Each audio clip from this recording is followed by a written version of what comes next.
This is okra.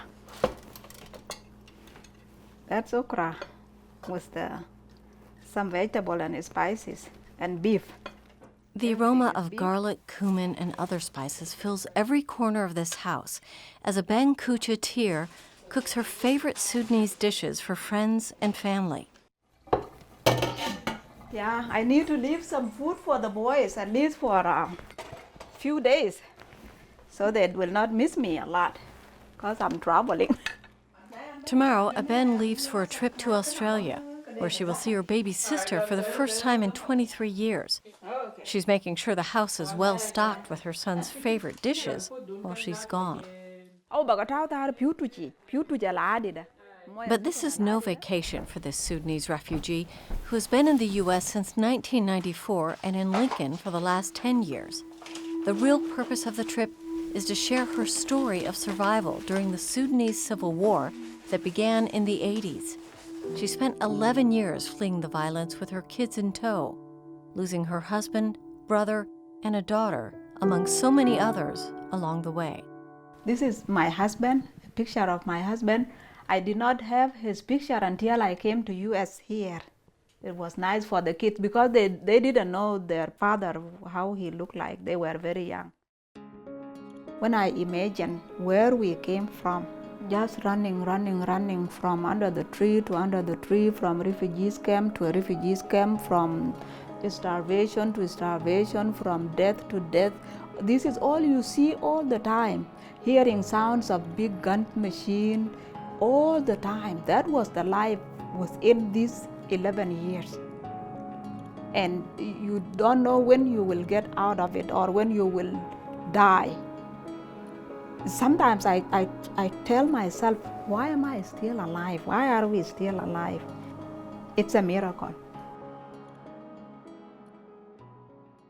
This is me. I am grounding corn flour, make it into a food between the stones. That's what we used to use in refugees camp.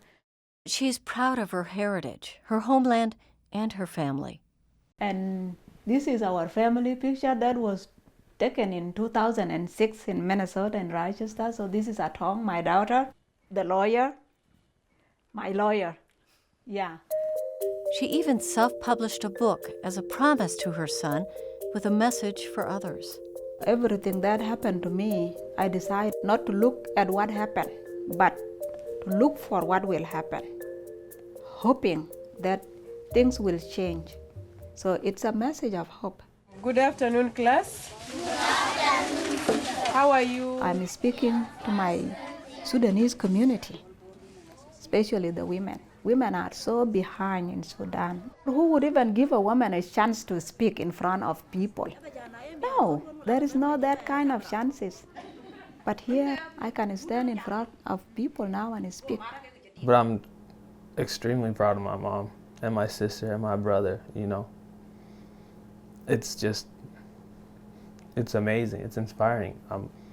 I'm at the point right now, after I've seen everything she's done, I'm ready to go back to school. I'm ready to find my calling. Her story is like powerful. Like it can impact people. Like it's a good message. Yeah, it's a good message. Like even like at like when you're at the brink of losing hope, there's still always hope.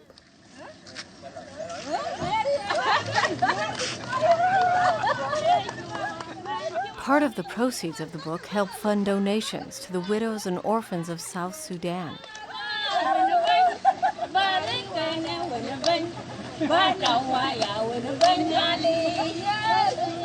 She visited her home village of Bor earlier this year, bringing with her clothing, food, and hygiene supplies. All right, hey there, Lincoln, and everyone listening on the World Wide Web. Welcome to the Joy Factor. And back home, she's sharing her story on the radio. In the past few years, she's accepted most any invitation to share her unique message of hope, hitting several states and countries. As we ran, we came to the river, a very dangerous place. And now she's preparing to be a featured speaker at a TEDx event. We came to the river, a very dangerous place. She's working with a coach who can help her condense an 11-year journey of miraculous survival into just a few minutes. I watched in despair. I watched in the despair. I'm covering 11 years. in 12 minutes. That's what makes it difficult. This is a life story. Yeah, it's making me very nervous. I mean, it was so amazing to work with, you know. I mean, her heart is just so full and so passionate. I don't think I've met a stronger woman. This is very different and very nervous. I'm very nervous about it. This time it is different. The nerves are heightened. Perhaps it's the venue, the weeks of preparation, or the event itself. TEDx Lincoln is the local nonprofit inspired by the worldwide TED Talks conferences, featuring motivating speakers, thinkers, and doers sharing ideas in person and live streamed worldwide.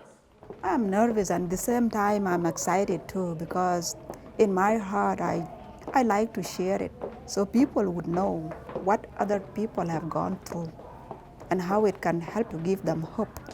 Please give our last TEDx Lincoln welcome to Aben Mathayo Kucha.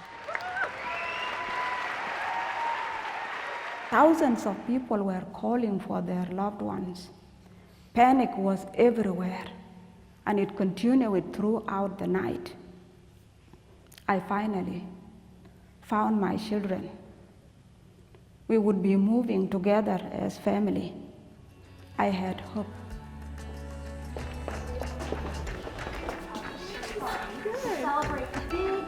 She did amazing, and she did exactly what we wanted her to do, is end the day helping us all remember all the things we have to be grateful for and how hard people work to have the world that we live in.